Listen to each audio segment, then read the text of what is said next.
She jumped off the cliff without hesitation and fell into the icy river. Clinging to a piece of wood, she drifted downstream, but her shoulder was accidentally dislocated by a rock in the water. Seeing this, the developer led his men to chase her downstream. She finally struggled to reach the shore. Then she found a stone, pressed it against her arm, and pushed hard, resetting her dislocated shoulder. In the end, she picked some herbs, chewed them up, and applied the pulp to her wound to stop the bleeding. This was the survival skill of an Indian girl.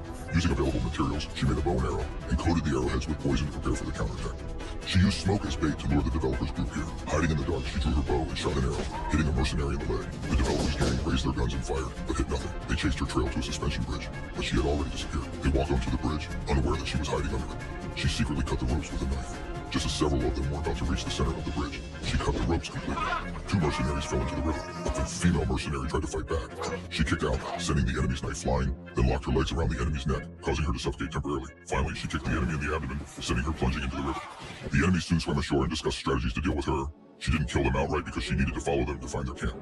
She sneaked into the camp, crept to the back of a tent, and eavesdropped on the real purpose of these tourism developers. Under the pretense of developing a scenic spot, the developers had offered the girl and her grandmother $50 million to buy their land. In reality, they had discovered a large amount of rare earth underground in the Indian village and planned to mine it for huge profits. She used her phone outside the tent to record all the criminal evidence. But when she returned to the village to expose them, she found her home burned down and her grandmother covered in a white cloth, being carried onto an ambulance. Now she decided